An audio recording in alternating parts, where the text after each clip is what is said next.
చూసావు కదా మన ఇంట్లోకి వచ్చి కిట్టయ్య డబ్బులు ఎలా తీసుకెళ్తున్నాడో నీ కళ్ళతో నువ్వే చూసావుగా. ఇప్పటికైనా నిజం తెలుసుకో. నిజం తెలుసుకోవాల్సింది నేను కాదు, మీరు.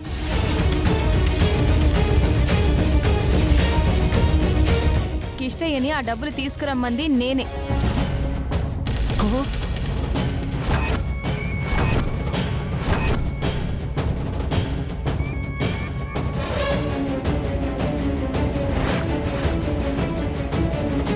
ఏంటక్కా, నువ్వు ఈ కిట్టయ్యని డబ్బులు తీసుకురమ్మన్నావా? అవును గాయత్రి, హాస్పిటల్లో ఒక బాబు చావు బతుకుల మధ్య ఉంటే అతనికి ఆపరేషన్కి డబ్బులు కావాలని నన్ను అడిగితే నేను హాస్పిటల్కి వెళ్ళి చూసి డబ్బుల కోసం నీకు ఫోన్ చేశాను.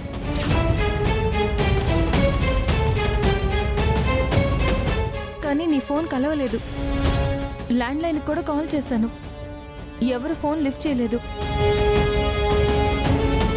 వెంటనే ఈ కిష్టయ్యకి ఫోన్ చేసి డబ్బులున్న ప్లేసు, తాళాలు ఎక్కడున్నాయో అన్నీ చెప్పి ఆ డబ్బులు తీసుకురమ్మని చెప్పాను.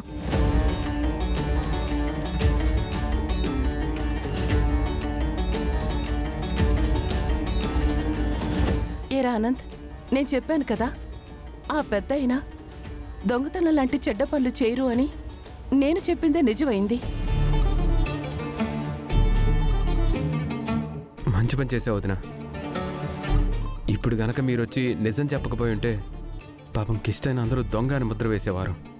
అందుకే అనంత్ గారు, నేను స్టేషన్కి వెళ్ళి కిష్టయ్య ఏ తప్పు చేయలేదని కేసు కొట్టేయించి మరీ తీసుకొచ్చాను.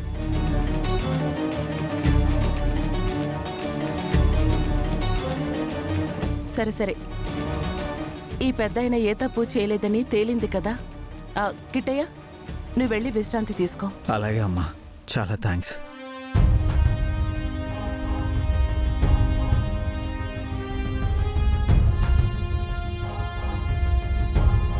ఈ ఇంట్లో ఎవరు ఎలాంటి వాళ్ళో అందరికీ బాగా తెలుసు. అమాయకుల మీద నిందలు వేస్తే ఆ పాపం ఊరికే పోదు.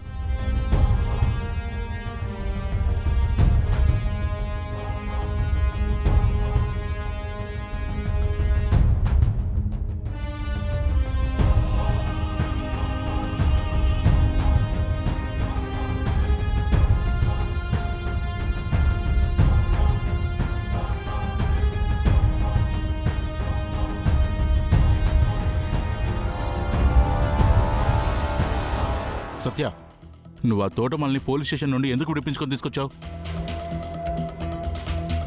ఆ తోటమాలి ఇంట్లో ఉండటం వల్లనే ప్రాబ్లమ్స్ వస్తున్నాయి.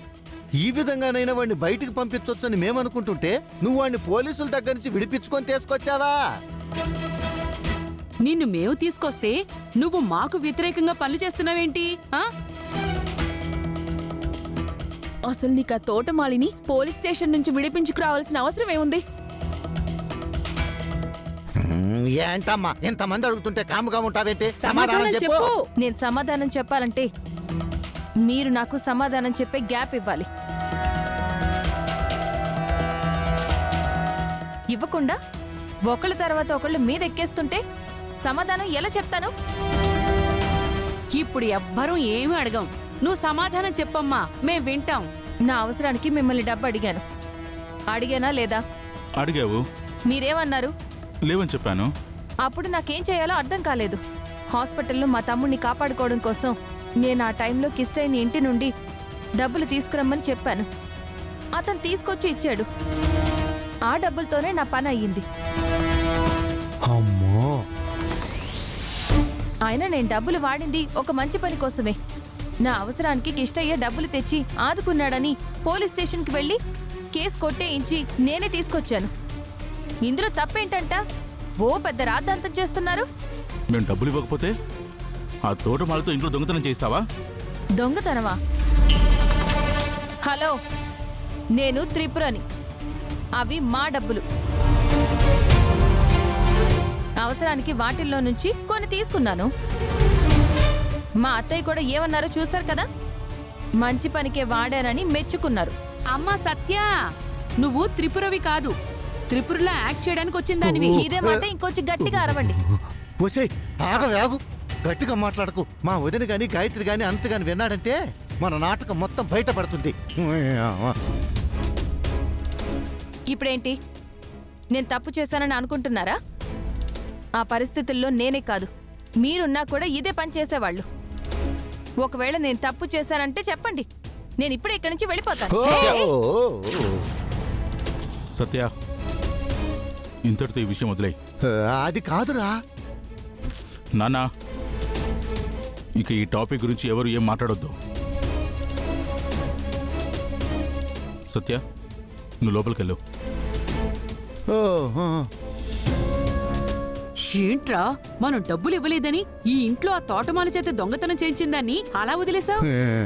అమ్మా, ఈ విషయం గురించి ఇంకా ఎక్కువ లాగితే ఆ సత్య అసలే తిక్కల్ది, ఏమైనా చేస్తుంది. అవును, ఫణి చెప్పింది కరెక్టే. ఒరే, ఇదే అలవాటు చేసుకొని ఈ ఇంట్లో ఇంకా ఎన్నెన్ని డబ్బులు తీసుకుంటుందోరా ఆ సత్య. అంత ఛాన్స్ లేదు నాన్న.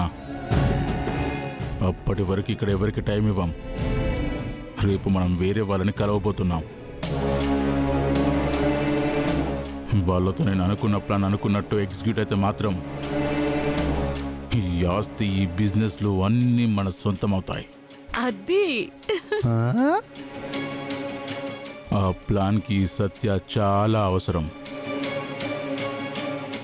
ఆ ప్లాన్ని త్వరగా ఎగ్జిక్యూట్ చేసి అప్పుడు ఒక్కొక్కల పని చెప్తాను.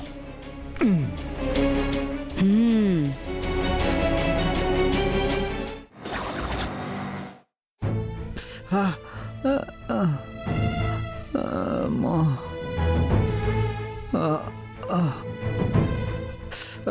అమ్మో, నొప్పి. అబ్బా.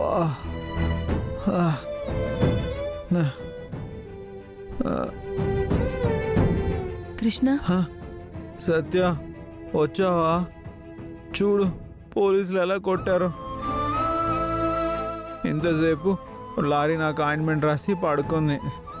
ఏ పిచ్చోడా, నువ్వు నా తమ్ముడిని సేవ్ చేయడానికి ఈ ఇంట్లో దొంగతనం చేశావని తెలుసు, కానీ ఎందుకు ఇదంతా చేశావు? నీకోసమే ఇదంతా చేశాను సత్య. నా కోసమా? రాఖీ గాడంటే నీకు ప్రాణం. వాడికి ఏమన్నా అయితే నువ్వు తట్టుకోలేవు కదా. నువ్వు బాధపడితే నేను చూడలేను.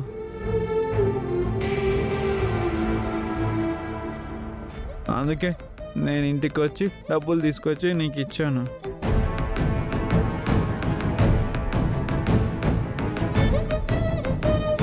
పాపం పెద్దాయన పోలీసుల చేతుల్లో చాలా దెబ్బలు తిన్నట్టున్నారు.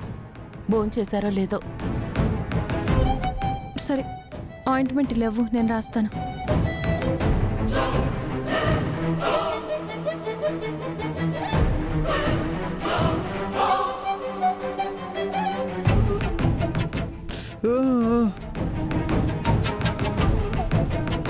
Oh